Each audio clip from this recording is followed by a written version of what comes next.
на 18 часот и 50 минути. Време за разговор, како што рековме, со нашиот и ваш гостин, господинот Сотир Костов, политички аналитичар, колумнист, писател и поранешен обвинител. Се надеваме дека се ќе биде во ред и нема да имаме никакви проблеми со приклучувањето. И покрај тоа што и денес ни задаваат проблеми оние кои што сакат да ни ги скинат македонските корени, меѓутоа после изгледа дека се во ред, само да пробаме дали се слушаме. Господине Костов, добро ви утро и добро дојдовте на Македонски корени. Добро вечер за вас, добро ве најдов, дали се слушаме? Супер!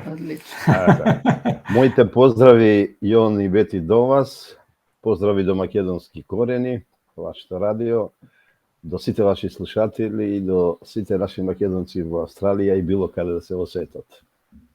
Секако добро ви утро и од мене, господине Костов, ви благодариме што и денес сте заедно со нас, но и со сите наши слушатели и гледачи на Македонски корени. Секогаш кога има потреба да се дружиме, јас сум ви на располагање. Ви благодариме. Господине Костов, пред некој ден, поточно на 15 јуни, се навршија 140 години од раѓањето на Павел Шатев, еден од најмаркантните македонски ликови. По тој повод во неговиот роден град во Кратово се одржа научна трибина, изложба и историски час. Вие бевте присутни на тој јубилеен настан. Кажете ни нешто повеќе за ова јубилејна прослава, но и некој збор за ликот и делото на Павел Шатев, инаку еден од членовите на солунските атентатори. Па тој ден на 15 јуни честувавме 140 години од раѓањето на еден од најголемите македонски синови, а тоа е Павел Шатев. И такава организација на градоначалникот на Кратово Николовски, Советот на општината на Кратово, Домот на културата и музеот и институтот Habeas Corpus од Скопје, значи институтот со кој раководам јас, и сум проект менеджер, го спроведувавме проектот јубилеј 140 години од раѓањето на Павел Шатев. Направивме еден мултидисциплинарна активност, еден ивент, како што и заслужува нашиот голем македонски син, тоа е научна трибина, изложба и историски час. Самиот ти рече дека Павел Шатев е еден од најмаркантните револуционери, државници, дипломати и што ли уште не на Македонија, и ние всушност во една таква мултиплицирана слика и го представивме. Во истражувањата, колку да кажем само во рамките на научната трибина, ликот, делото и времето во кој действува Павел Шатев го представува тројца историчари и двојца научни истражувачи. Тоа беа историчарите Наташа Котлар, Бране Непокорни, вие го знаете, што ја напиша неубавата книга за Македонија од 1000 страници, Македонија и аргументи за идентитетот на Македонија, Драги Георгиев, директорот на Домот на културата во Кратово, и Маја Панова, историчарка и научниот истражувач, кој фактички пред 10 години го актуализираше ликот и делото на Павел Шатев, а тоа е Предраг Димитровски, човек кој тогаш стапи во контакт со преживеаната ќерка на Павел Шатев, Милка, во Загреб, ги доби 4000 страници наследство, се што напишал Павел Шатев за Македонија и времето во кое живеел, действувал, и тој од тоа објави 9 книги, и тие книги се публикувани на македонската јавност, но како да малку го подзаборавивме, годинава власта воопшто не го чествува него, како што не го чествува и денот на 106 години од погибијата на браќата Миладиновци и многу други јубилеи поврзани со нашите преродбеници, револуционери и државници, веројатно да се додвори на ЕУ и на Бугарија и да им ги исполни музичките желби што те ги имат кон Македонија, ние одлучивме да чествуваме. Во тоа насока Павел Шатев го представивме како првин анархист. Потоа Гемиџија, знаеме, тој е еден од солунските динамиташи, тој е еден од солунските атентатори, па потоа национален деец, доктор на прави науки.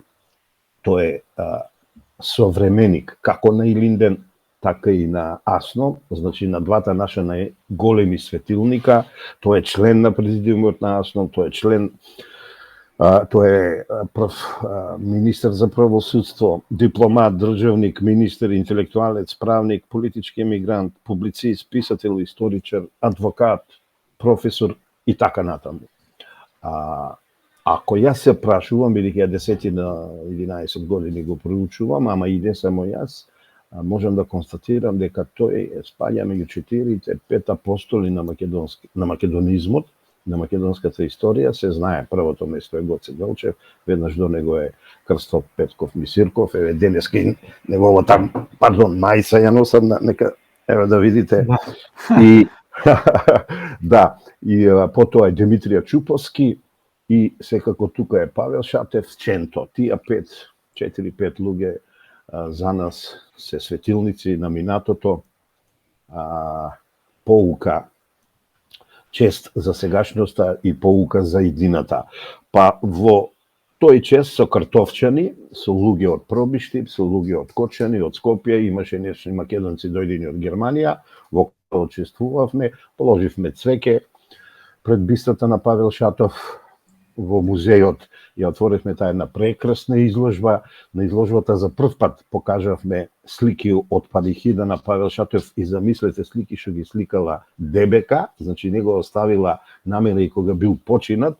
Тие слики се направени 1986 година. Покажавме слики од неговите книги објавени од период од 1910 до 1941 во Бугарија. И едноставно на македонската јавност и дадовме една нови аргументи и докази дека тој е македонски син. И сега во тој растек, ете првата книга која напишал 1908-10 година, па до последната изјава кој тој ја дава некаде 1955 година, 51, пардон, кога починал, кога тој самиот вели: мене не ме уништи нити османскиот султун, ниту бугарскиот цар. Го крена во воздух Гвадалкевир, францускиот, како солунски атентатор. Преживеав неколку затвори, логори, море беа скуле, море не знам кои све, во Европа и во Азија. Мене ме уништија само агентите на УДБА, на ОЗНА и на КОС. Ама вика, мене никој нема да ми го земе чувството дека јас сум македонец, дека и служев на татковината Македонија и дека јас го реализирав со мене, јас и со моите соборци, македонското дело. Приметувате македонец, Македонија е татковина и македонско дело. Неговата ќерка во 1912-13 кога ги дава документите, вели: овие документи, 4000 страница ќе ги дадам само на Македонија, бидејќи татко ми е македонец, никој пат не бил бугарин и Македонија заслужува да ги има како национално благо. Ете тоа ние малку сега го реактуализиравме, бидејќи Шатев за нас, ја и напишав неколку колумни наназад за овие 20 на дена, јас сега малку есеистички ќе завршам, ќе ви кажам, ја го нареков: Шатев е нашиот, како револуционер, е нашиот Че Гевара. Шатев го испишал со своето дело нашиот револуционерен рок-н-рол и затоа мене ме потсеќа и на Џон Ленон, кој ја напише најубавата поезија рок-н-рол за слободата и за правата на човекот, а Шатев токму за тоа се борел.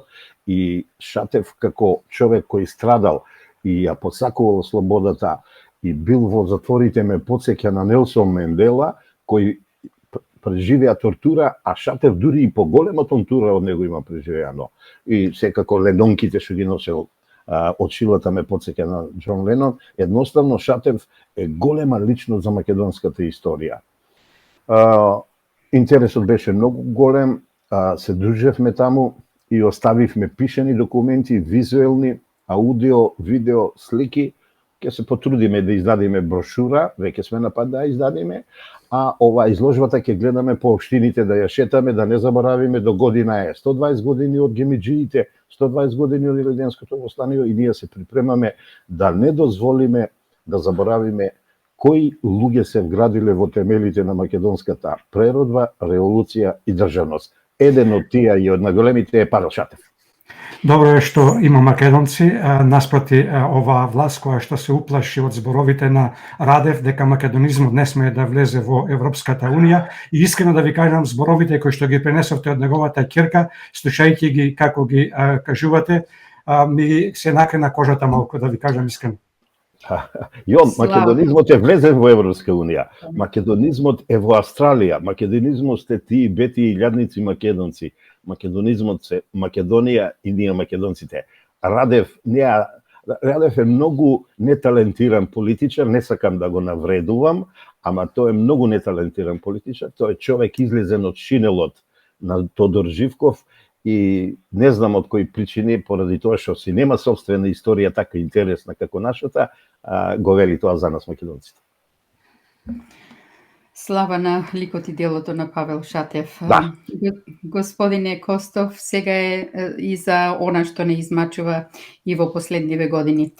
Веднаш по посетата на Бугарија од страна на германскиот канцелар Олаф Шолц, премиерот Петков со цел да ја спаси неговата влада, кој искористи истиот оној балкански метод за купување на пратеници, кој метод пак на Заев му го препорача поранешниот еврокомесар за проширување господинот Јоханес Хан, а како резултат на тоа не го сменија уставот и основските постулати, а со тоа и името на Македонија. Ке го дозавршат ли до крај зацртаното сценарио за уништување на Македонија? Види, очигледно тие го има тоа сценарио, но само од нас, македонците, во Македонија, соседните држави, прекуокеанските држави и во европските држави, зависи дали ќе се случи тоа. За сега не покажуваме некоја голема енергија да ги спречиме како што треба, ама ако гледаме како народот спонтано реагира во сите анкети, ако народот покажува дека не се согласува со политиката што македонскиот државен врв, ако така можем да кажам, ја спроведува во соработка, во разговори, договори со бугарскиот врв на политици и како рбетот го виткаме пред европските емисари, тогаш можеме да заклучиме дека можеби се чека некој тригер да биде запален, некој чкрапало да чкрапне и ете тие на врата и социјалната и националната револуција. За мене социјалната револуција е почната од кога почна да се бунтуват луѓето за струја, за високи цени, за високата цена на енергенсите и на производите, кога синдикатите неколку се бунтуваа, а националната, да ми простите, започна со чинот на нашето младо храбро момче кое пред некоја година се врати од Америка, а тоа е Ламбе, со чинот што го направи кон фашистичкиот, сега сум многу прецизен, дом на култура, со фашистичко име, како што е, еве, ајде нека биде Иван Михајлов, значи не сакам ни да го изговорам јас тоа име, и тврдам дека тоа не е терористички чин, тврдам дека тоа не е насилство, тврдам дека тоа не е нанесување штета, бидејќи никој не беше повреден, ниту лесно, ниту тешка телесна повреда, немаше загуба на човечки животи, нема огромна штета, нема значителна штета, штетата е незначителна, што е најбитно.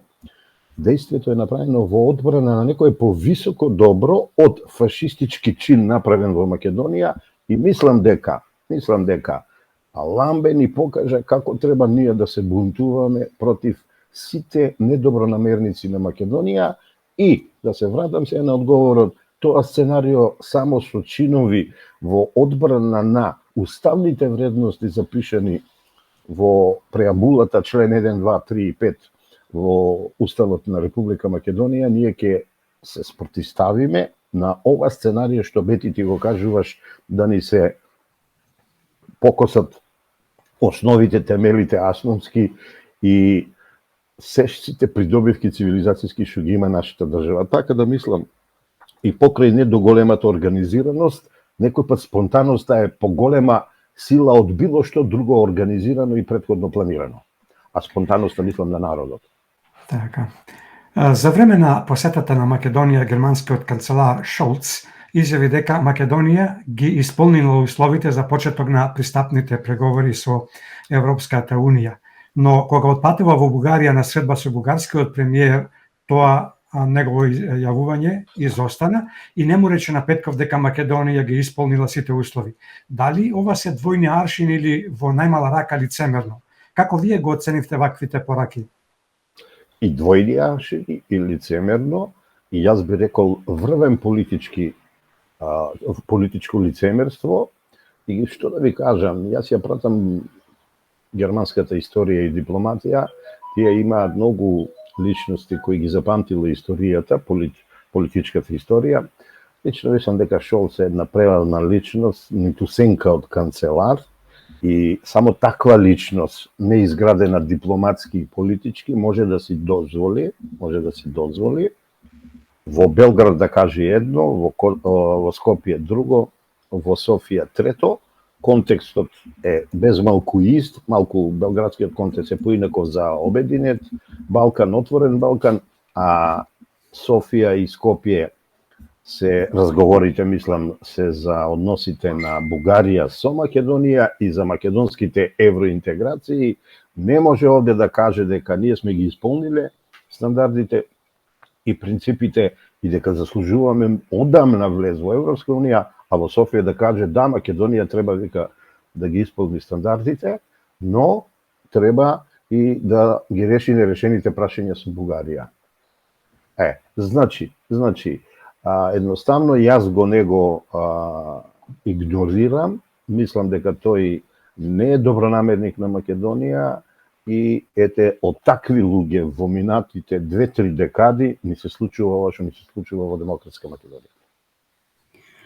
Пред некој ден од Бугарија проструи веста дека Петков ќе го изолира бугарското Министерство за надворешни работи и ќе го симне ветото кон Македонија. Меѓувремено, према дел од бугарските медиуми, Петков го прифатил францускиот предлог, со кој предлог, како што и се очекуваше, стои дека бугарските барања ќе влезат во преговарачката рамка. Европскиот самит е на неколку дена, поточно на 23 и 24 јуни. Очекувате ли Бугарија да го симне ветото и Македонија да добие датум за почеток на преговорите?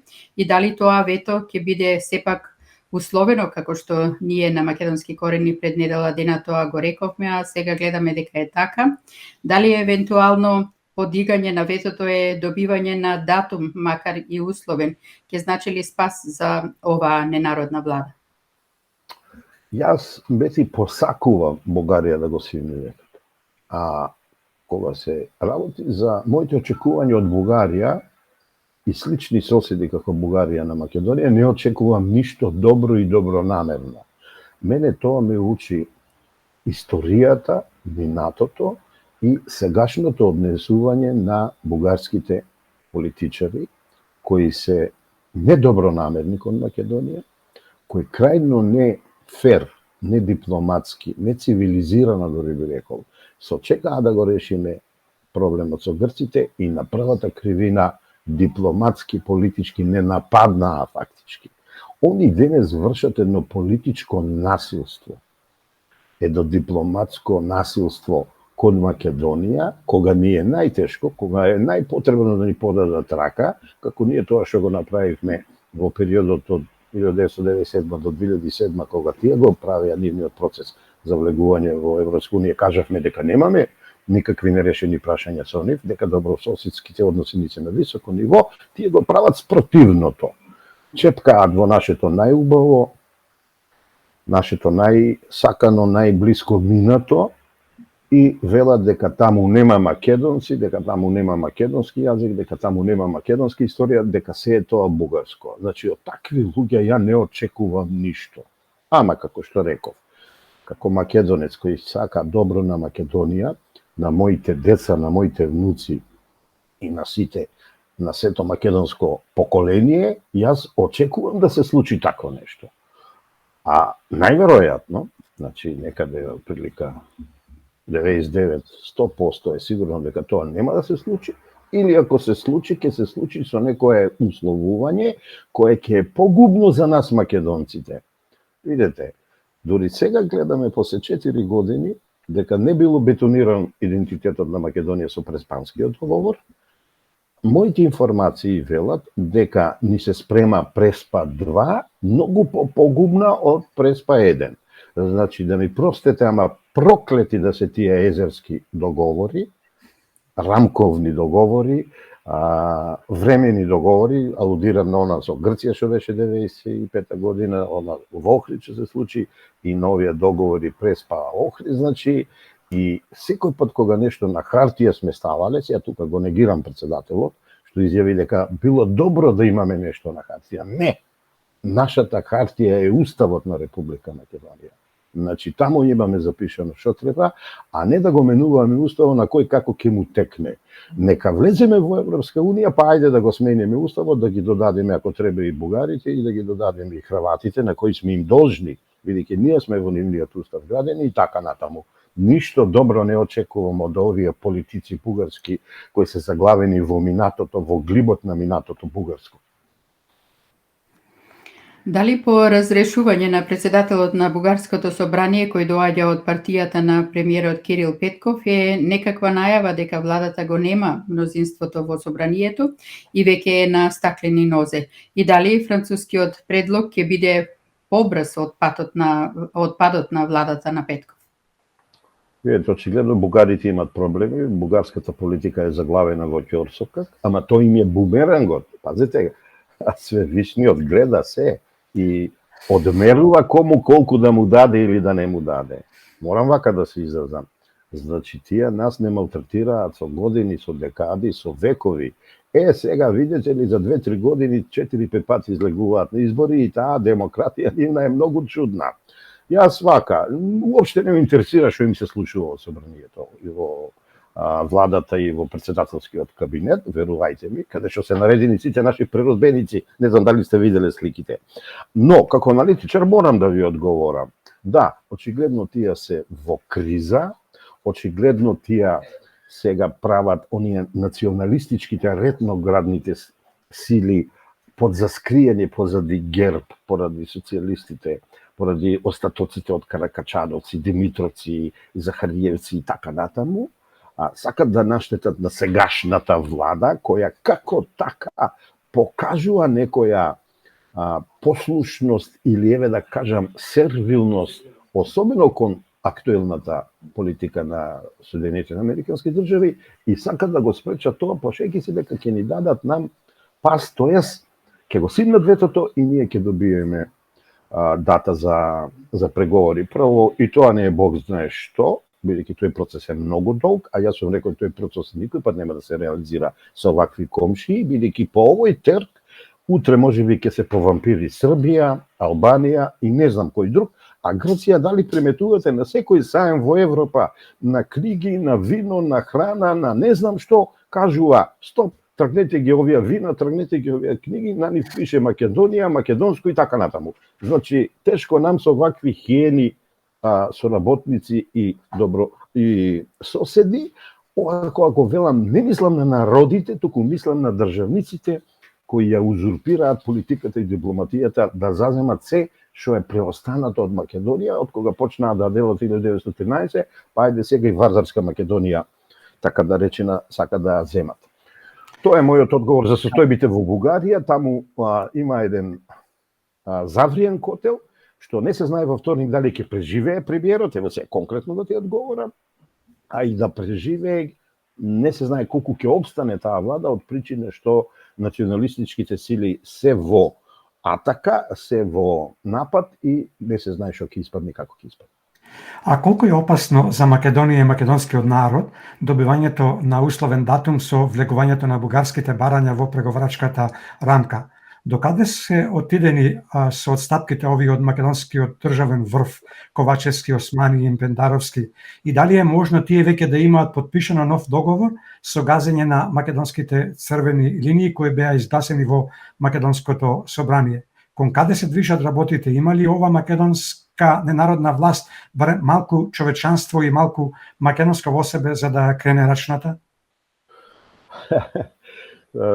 Многу интересно прашање. Лично мислам дека уствари не е тоа лично мислење, тоа е мислење на правник и на еден аналитичар кој долго години ги прати евроатлантските збиднувања.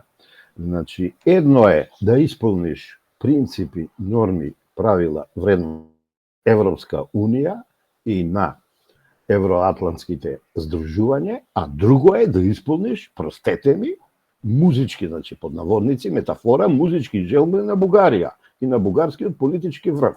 Ако ние тоа второво го направиме и го ставиме како рамка во која е содржина е ставена содржината на преговорите со Бугарија и тоа влезе во рамката за нас влез преговори во Европска унија од првата до 35-та, не знам која тамо поглавје, ние се само уништуваме.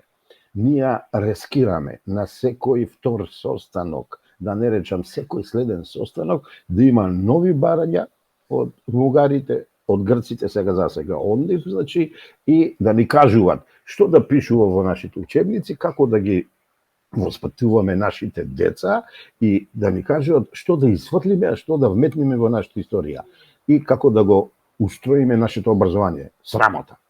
Значи, како може да исполнуваме туги желби? Значи, Јон, многу јасно е, ова државно раководство тоа или не го гледа, или не сака да го види, и најверојатно ти си во право кој велиш, или подпишеле нешто, или со нешто се согласиле. Пред 2 дена велеа, ништо не знаеме, а сега пеате на друга песна, а па знаете што, не е лошо ако нешто на хартија ради гаранција. Нема гаранции во политиката и дипломатијата, има само интереси национални и државни, и дали се бориш за нив или не се бориш за нив. Уште малку околу ова, пред некој ден погледнав една изјава од еден политиколог, не би сакал во овој момент да го спомнам неговото име, кој ја даде на една дебата на една национална телевизија и не можев да се изначудам на она што го слушнав. Станува збор за влегувањето на бугарските барања да влезат во преговарачката рамка. Дотичниот господин изјави дека влегувањето на бугарските барања во преговарачката рамка е добра идеја, бидејќи со тоа бугарската политика не ќе можела повеќе да оди ни лево ни десно од тие барања. Ваш став околу ова изјава, особено кога ни се доста познати бугарските барања и може да се каже дека ниту едно од тие барања не се прифатливи за македонскиот народ? Тоа се политиколози и аналитичари создадени со намена и со цел да кажат нешто што не може да го каже политичкиот врв, ама да ги оправда она што ќе го направат. Сега мојата констатација за нив и мојот суд, тоа се анационални типови. Тоа не се ни политолози, ни политиколози, тоа се политиколори. Значи, се премачкуваат со бои, тоа е, во нашиот народ има кажено една убава дума, митарење, значи, како беше, го менуваат влакното, но ќудот не. Па како може македонец, што си ја сака државата, што си ја сака културата македонска, фолклорот, името, јазикот и се што е македонско, да каже дека било добро во рамката да се стават барањата на Бугарија. Па Јон, па ја знаеш и кој барања би ги имал кога би преговарал за вакво нешто, сега хипотетички ги зборувам, со Соединетите Американски држави, а барања конечно да ги направам демократска држава, а не да ти кажам расизам и културен расизам, спортски расизам сега во 21 век да ни форсираат. Па ја да преговарам со Германија, па да ја исчистам од фашизмот. Дали ме сваќате компарацијата што ја правам? А не може така. За мојата држава, за Македонија, одлучувам јас преку суверенитетот што го имам во Уставот и нашите избраници во највисоките државни тела. Не можат они да се согласат со нечии барања кои одстапуваат од тоа што е запишано прво во нашиот устав, ако сакате во резолуцијата што ја усвоивме конечно, па се согласија за нешто што е национално и државно и што одстапува од вредностите, принципите европски, запишани во сите резолуции, препораки на Европската Унија, поточно во сите документи на телата на Европската Унија. Значи, браво, тој, може би не сум го чул тој политиколог, ама ќе ми го шепнеш ти после емисијата, па да му поморам јавно да се соочиме и да поразговараме. Ако ја не бегам од такви дуели, не бегам. Знам. Да видиме. Знаеме. Така, мојот одговор е тоа да ти кажам. Повели.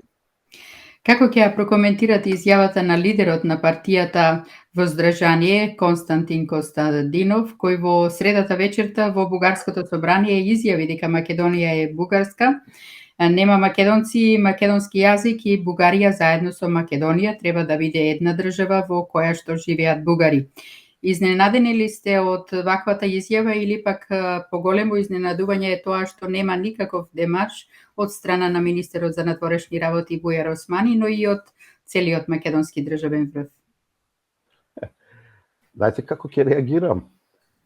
Ќе бидам воздржан да не го пратам во пил мал гол, да ви кажам. Значи, безобразник, политички неандерталец е тоа, кој посегнува по туѓо, тоа туѓо е македонското, и не го заслужува местото каде што се наоѓа. Значи, треба да се врати во прво оделение во клупа и да учи од буквата Д да почне демократија, па потоа М морал, па потоа К култура, па потоа И историја и така натаму. Значи да го научиме македонската азбука, сакам да ви кажам. Ја така им одговарам на тие циници, на тие такви луѓе.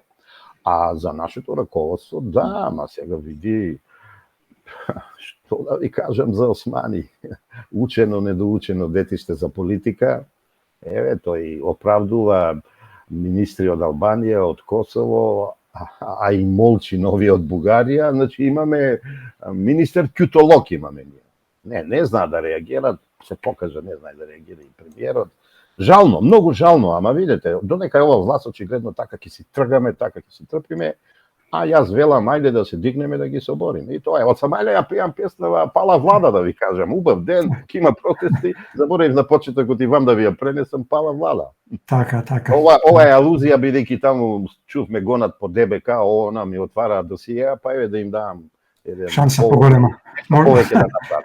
Ја не велам пала држава, ја не велам државноста, ја не велам да го срушиме уставот. Сега малку алудирам на 27 април, на нашите браќа што гнијат во затворите. Ја не велам ајде да снема државата, јас велам ајде ова ненародна, како велиш ти јо, ненародна власт, па пала влада.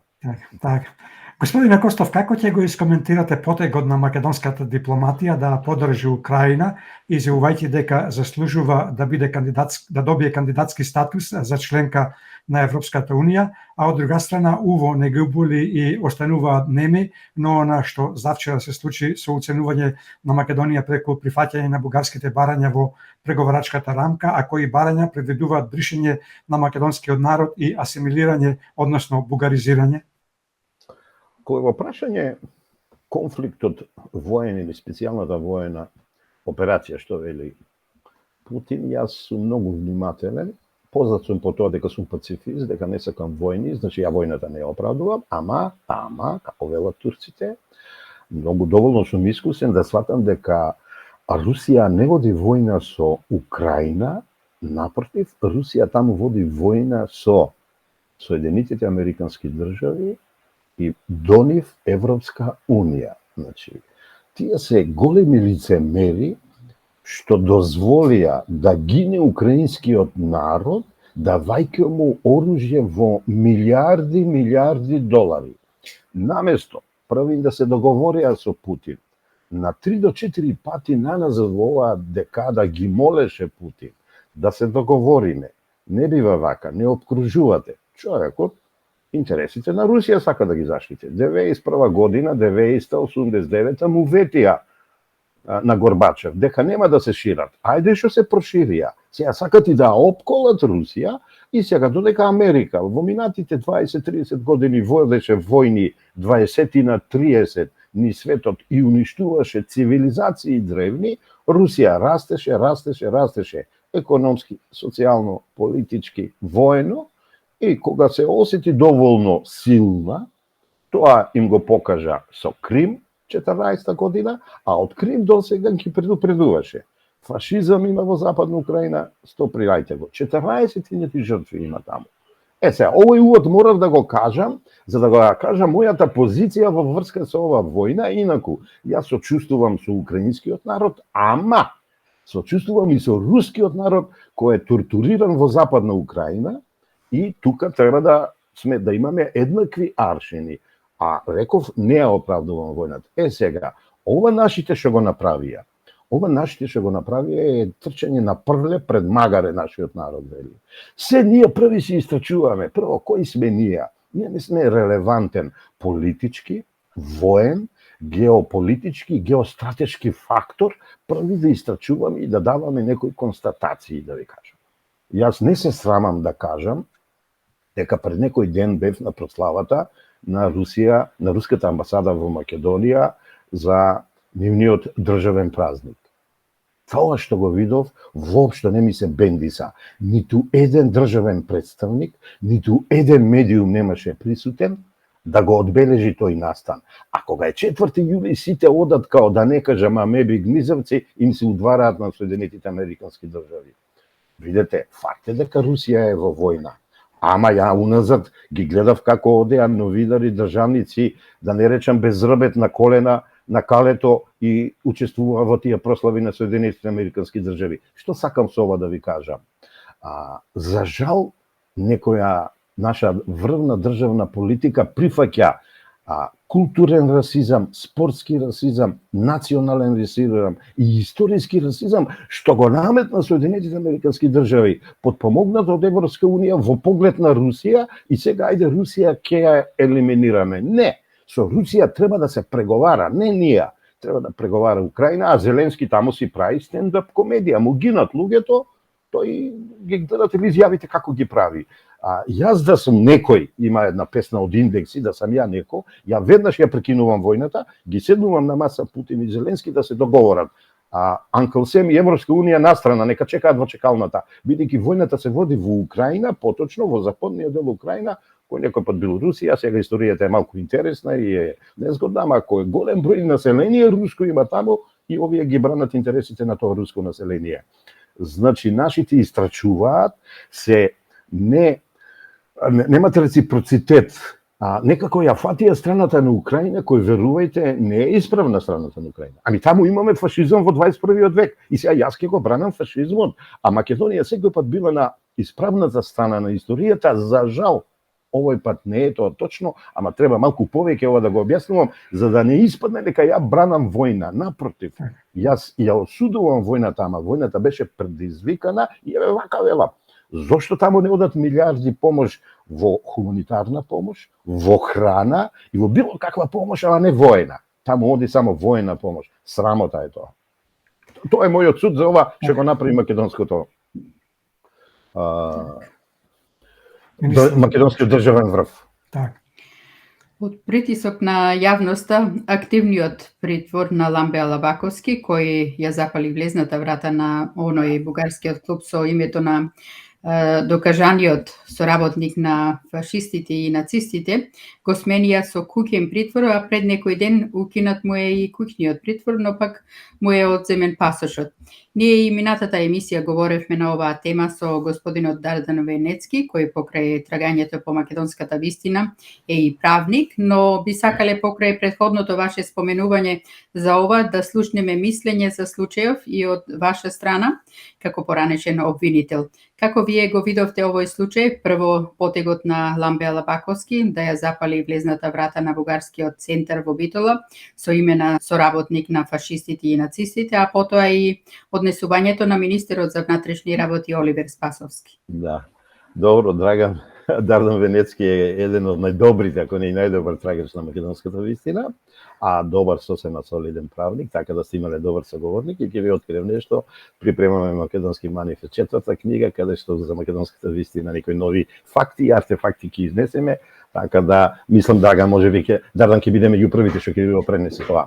Видите, сега тука ќе застане Сотир Костов аналитичарот, ќе проговори Сотир Костов правник. Лага да ви кажам. А потоа ќе продолжам пак како аналитичар. Значи, Ламбе Алабаковски како поединечен чин се одлучил да одбрани едно општо јавно добро македонско. Ламбе Алабаковски, онолку колку можел, сватил дека во центарот на Македонија, во срцето, во градот на конзулите, има културен дом или не знам што, кој носи фашистичко име, каде што се славеше преку една фашистичка орда од Бугарија, славеше, правеше една журка, еден мој соговорник веќе привитна журка, па нас тие приватни журки не уништија, зашто ги дозволи полицијата и така натаму, и сега, тоа го дозволи прво МНР, па го дозволи на полицијата, па го дозволи Министерството за правосудство и владата. Никој не реагира, сите со своји акти можеа. Едните да не дозволат да се регистрира со такво име клуб или дом на култура. Другите со нота да кажат, не сте добродојдени, ние Ванчо Михайлов не го славиме во наша територија, нити ќе му дадиме на некого за право дозвола да го слави. Третите едноставно да рекоа, нема да ве пречекаме, ќе седнеме да преговараме да ставите ново име, тоа е владата, а полицијата немаше да дозволи, отиделе секој наставни ивент се пријавува во полицијата, да се одржи таков настан. Овие едни беа ќутолози, други беа ескаписти, побегнаа, трети ги прекршаа своите службени должности, дозволија тоа да се регистрира и сега поединец да се одбрани македонското. Ете, мотивиран дедо му бил притваран, мачен и така натаму, што не е за подценување, да ви кажам, не е за подценување, направил тоа што направил. Сега, Сотир Костов да може да се врати 40 години назад и да облече одората на обвинителот, вака ќе постапи. Ќе даде налог на полицијата да ми ги собере доказите.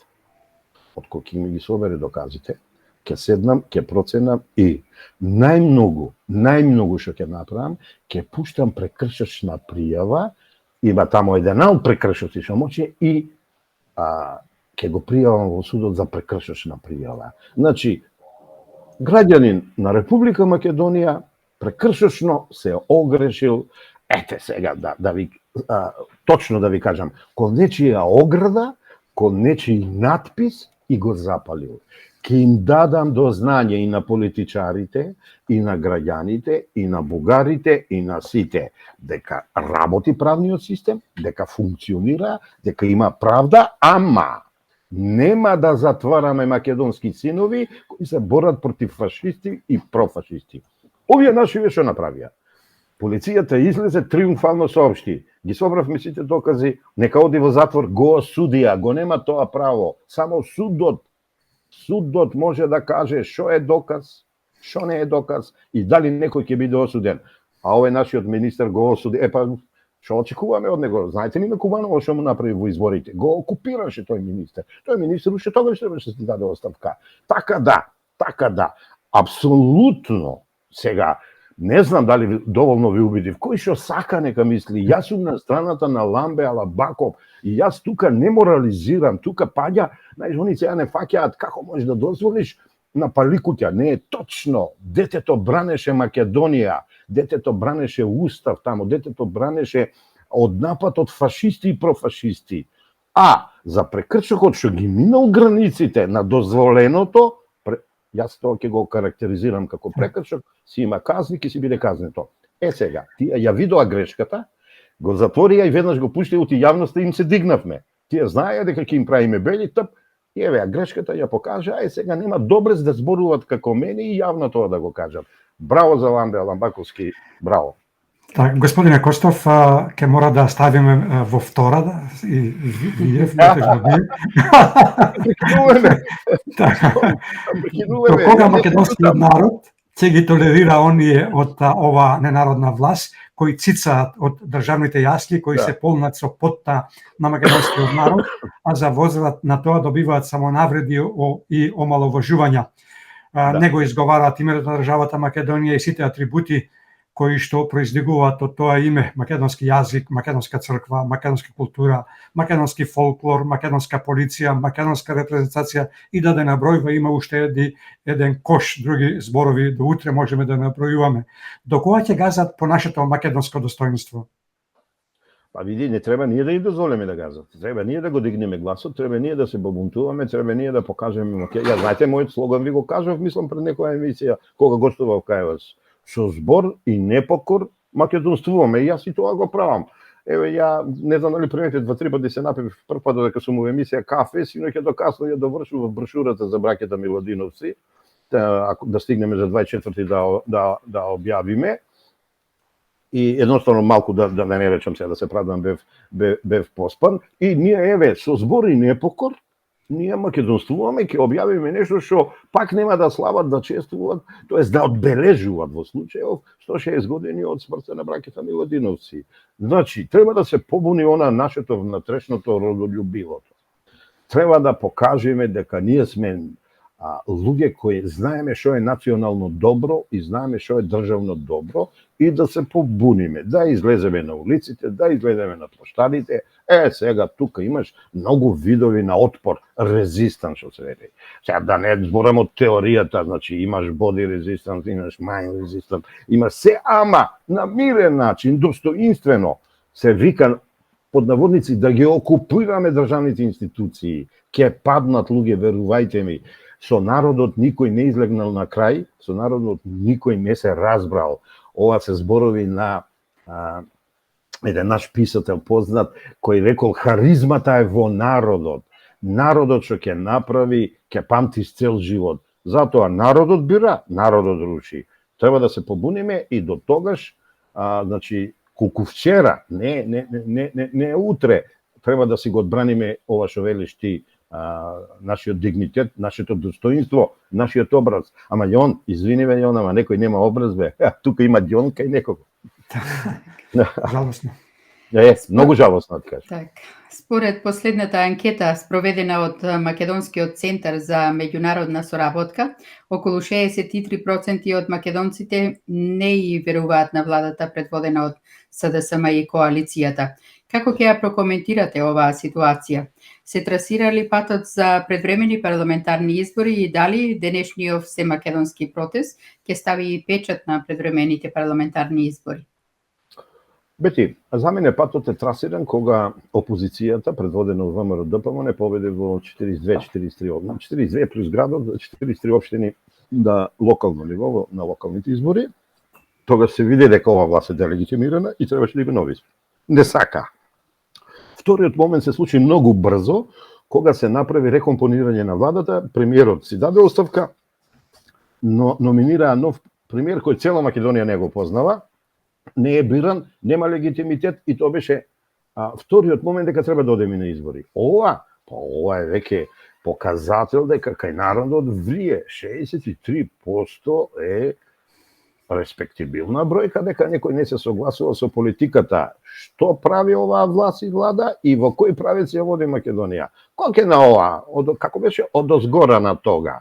Колку се додадат социјалните, да го потсетиме без да го спомниме.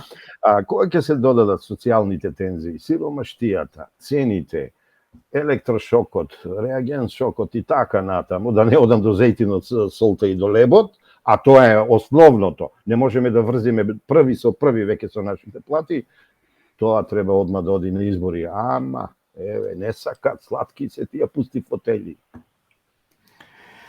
Така да, мислам дека треба да се оди на избори. Така, господине Костов, дали денешниот сенароден протест, кој ќе го предводи ВМРО ДПМН, а кој протест пак се совпадна со оној црн ден или ден потоа, кога се потпиша погубниот Преспански договор, можеме да го наречеме како протест за сите неправди кои досега и се направија на Македонија и македонскиот народ и македонските граѓани, протест за уставобранителите, протест за ламбе, протест за високите цени, протест за образованието, протест за ниските плати и да не ги набројуваме бидејќи листата е бесконечна. Што очекувате и каква порака имате до македонската јавност, до македонските граѓани? Ке се пробуди ли македонскиот народ и да си го стави прстот на чело дека не излегува на протести и не ја води борбата за било која политичка партија, туку лично за својата иднина и еднаш барем да се обединиме околу најсветлото и најсвоето, а тоа е заедничката ни мајка Македонија. Еве наопачки би тргнал, значи мојата порака е македонски народе, излезете да се бунтуваме мирно во рамките на дозволеното, да простуваме, значи простум, да не покоруваме, да бидеме непокорни и да си го одбраниме ова што рече ти на светото, на нашето, на светлото и така натаму. И тоа е мојата порака. А за тоа каков е карактерот на протестот, ама ништо не би одзел, ниту додол на она што ти кажа. И само јас го поддржувам тоа.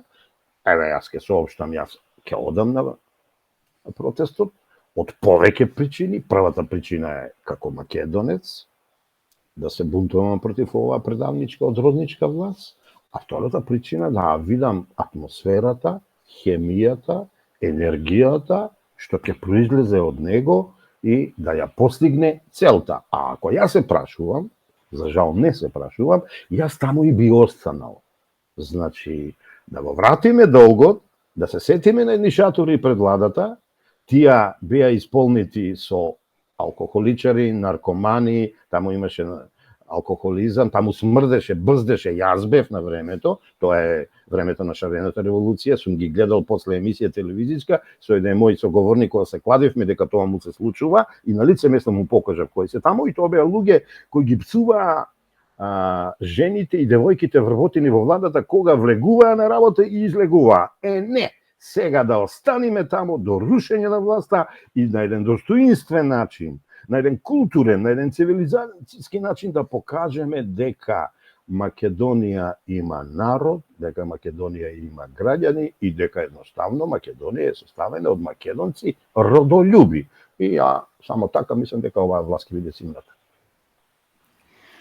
Каков резултат, односно какви одлуки очекувате од утрешната средба на премиерот Димитар Ковачевски, кој има закажано средба со коалицијските партнери, за да побара гаранција дека нема да помислат на избори се до 2024 година, кога си редовните избори? Нема мислење да ти кажам. Никакво е лошо, многу е лошо. Бете, види што кажуваш, ти ја да знам, така е. Види вака сега, види вака. Да дадат гаранција, такво нешто нема. Тоа не е демократија, значи демократијата е базирана на избори.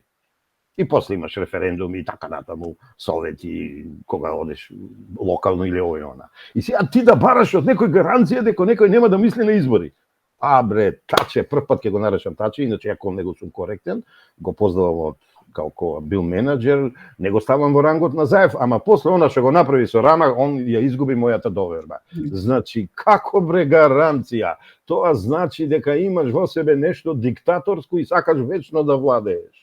Значи, ти треба да си спремен во демократијата, колку вчера, не утре, да те сменат или да дадеш оставка од било кои причини, морални, политички, не знам какви, а ваму сега они ќе барат гаранција дека нема да помислат како што рече ти. Тоа е брука за демократијата, за плурализмот. Ете на кој ниво се нашите политички партии на власт и нивните лидери. Тоа е отсуство на лидерство и немање демократски капацитет. Ете го моето мислење, бети. Господине Костов, повторно ќе се навратиме околу бугарските барања. Бугарија бара да се отвори македонскиот устав и во него да влезат бугарите како конститутивен народ, а не како малцинство. Дали набројувањето на сите етнички групи што живеат во Македонија е сквернавење на длабокото историско значење што уставната преамбула ја има за Македонија, но и искривување на историската вистина за борбата за слобода и независна македонска држава? И дали ја користат и до кога ќе ја користат Македонија за светски уставен експеримент? Да, едноставно ние сме Македоникум експериментум. Значи, јас не би дозволил да се чепка во уставот од две причини. Тоа е наш највисок нормативен акт и само народот одлучува кога, представен преку пратениците во собранието, значи, затоа се изборите. И од втора причина, која е политичка, која е стратешка и тактичка, ако ние дозволиме да влезат бугарите без прецизен договор со нив, тие ќе се представат тоа, ќе го представат како чин дека ете ние сме државотворен народ и тоа е Бугарија, не е Македонија.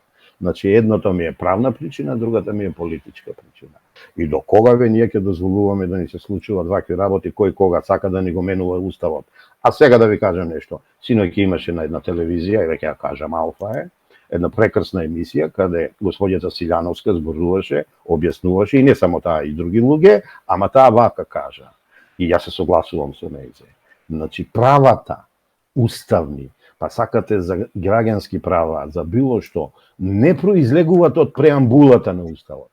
Преамбулата е еден вид декларација, проглас за некои основни принципи. Правата произлегуваат од членовите во Уставот, од главите во Уставот, а ние го имаме член 8, член 11 и уште некои други членови, каде што зборуваат за правата на луѓето, на правата на граѓанинот, на луѓето што живеат во државата и на останатите општо земано, таму, ете, ако сакате, се заштитени и, како што велат они, не, они велат македонски бугари, не постојат македонски бугари, него бугари во Македонија. Тоа е моето мислење, не пипати, не гибати уставот наш. Господине Костов, разговоров ќе го продолжиме со блиц прашања, но и со блиц одговори, ако е можно. Вчера се навршија 4 години од подпишувањето на капитуланскиот, поточно смртоносниот договор од Нивици, наречен Преспански договор, кој договор го најави колежот на нашиот идентитет и на се што има македонски корени. Како го доживувате вие од денешнава перспектива? Многу лошо го доживувам, не сакам да го доживувам, тоа е идентитетски геноцид, јас сум лично изјаснен за тоа, јас сум колективно изјаснен со македонски манифест, ние книги пишувавме за тоа, ние јавни трибини држиме, не го оправдувам, сакам да остане, да го снема, да го поништиме, да го игнорираме и во никој случај да не дозволиме да ни се случи Преспа 2. Дали бе краток? Како ќе прокоментирате случката со Рама, Шолц, Мицотакис и македонскиот премиер Ковачевски, представувајќи го како иден премиер на Северна Бугарија? Политичка катастрофа, дипломатски циркус. Ете, тоа се нашите државници. Му дозволуваат на Рама, албанскиот циркузант, циник, да кажува на еден, просто да го вперува кон еден македонец, кој случајно или не е премиер на владата на Македонија, и на еден државник од силна држава, од Германија, да му вели, ова не Северна Германија, Бугарија, него ја мислам рече идната Западна Бугарија. Ете тоа нам ни го кројат, ете тоа сакат да ни се случи и лично мислам дека тоа го прават само политички лилипутанци, а нашиве се смеат наместо да одговорат, ја да сум ќе направам инцидент, ја да сум ќе му се пуштам во очи, значи вака тет на Рама, ќе му кажам што кажал, ќе му кажам да се извини, ќе му го завртам грбот и ќе го напуштам ивентот. И нека зборуваат за тоа да видат како си ја брана Македонија. Нашиве, кога ги плюваат, се однесуваат како дождовар. Пред некој ден владата на Ковачевски изгуби еден пратеник кој доаѓа од редовите на коалициониот партнер Алтернатива, тоа е господинот Скендер Реджепи, кој сега настапува како независен пратеник. Ваш коментар за овој потек на Скендер Реджепи? Видите, се случува нешто и во албанскиот кампус, таму има некои кариеристички желби незадоволени, тој човек не беше ни на конгресот, ја не би се бавил толку со тоа, верувајте ми, бидејќи така опозицијата ја наместија еднаш, кога беше веднаш после локалните избори, тоа на новото парламентарно мнозинство. Јас би гледал, дајте да видиме дали имаме услови за нови избори, бидејќи еве во собранието си прават мижитатара се играат, се кријат од една во партија во друга, преаѓаат, а словото на демократијата и на плурализмот не е тоа. Напред се стават интересите на тие што те избрале, а не еднаш одиш во ова партија, па потоа одиш независен, за да во позадината фактички си отишол во друга партија. Не го оправдувам тоа, ама ако и тоа некој знак за револт со несогласување со сегашната состојба, еве го одобрувам. Ама велам ако. Така. Ви наликуваат ли вчерашните тензии, турканици и физички контакти во бугарскиот парламент на оние немили настани во македонското собрание и дали ова не ви наликува на исто сценарио кое доаѓа од ист центар? Ќе те разочарам, бети, ја не споредувам бугарско собрание со македонско собрание, мене тоа ми наликуваат на неуки политичари, националисти кои сакат да свргнат една власт. И така не би ги многу коментирал, можеби ќе те разочарам. Нека си прават тие што сакат таму, да ти кажам, ама нека не ми гибаат во Македонија. Едноставно не ме занима што права таму, мене многу повеќе ме занима што случува во нашиот храм на демократијата, во нашето собрание, во нашата влада, во нашата дипломатија и така. Може би овој пат не сте задоволни, ама апсолутно не ме занима, ама тоа е мојот став дека не се мешам во друга држава кога е во прашање нивни орган политички, а кога е во прашање однесување, давање изјави за Македонија, да, ќе ви зборувам до утре сабајле. Ги игнорирам. Како ќе ги прокоментирате изјавите на македонскиот државен врв Пендаровски, Ковачевски и Османи дека се согласуваат бугарите да влезат во македонскиот устав како државотворен народ, ам за тоа да добиеле писмени гаранции дека тоа ќе бил и последниот услов? Тоа се вика македонска политичка наива. Не ја научија лекцијата, нема такви гаранции, преска зборев мислам малку. Едноставно ќе бидеме изиграни и ете тоа е знак дека тие луѓе треба да ги напуштат своите места, бидејќи ако тие знаат што ни се случи со Преспа, ако тие знаат што ни се случи со овие езерски договори што ги кажувам, море со времени спогодби со Грција и така натаму, тие требаше поука да извлечат. И сега да вратат работата на нашата водата на нашата воденица. Ние да поставуваме услови. Едноставно, па ја се сеќавам тога еднаш рече и Пендаровски, ако е ова, не одиме во Европска унија. Па нека им речат така бе. По вакви услови не сакаме. Постои Евроазија, постои БРИКС, постојат многу други асоциации, ние не дозволуваме вака да не понижувате. Изгледа нема да го доживеам тоа од ова политичка гарнитура. За жал. Така. Со ова, дали им верувате на Османи, Ковачевски и на Пендаровски дека не знаат што точно содржи францускиот предлог, или пак ваквите изјави се само да го смират гневот на македонската јавност? До точка и до запирка знаат што се содржа тој документ. Тие се политички лажговци, сум пишал книга јас за слични на нив 2005 година, лагите во политиката, и едноставно тие се измамници. Еве веќе синоќа дадоа изјави дека знаат што значи, Османи кога се кочепереше ко политички паун, кога рече па какви ќе сме ние ако не знаеме и не сме спремни што има во тие документи. Ако Кузавче разбореше спротивното, не, тоа се лажговци кои треба да ги напуштат местата што ги заземаат. Ако го следевте дводневниот Преспа форум во Охрид, ќе ги кажете ли вашите видувања за овој форум? Не се добри нашите видувања од тој форум. Нешто така позначајно кажа овој заменик државниот секретар на Соединените Американски држави, ама очигледно не го слушаат него таму, или едноставно секој си тера некоја своја агенда.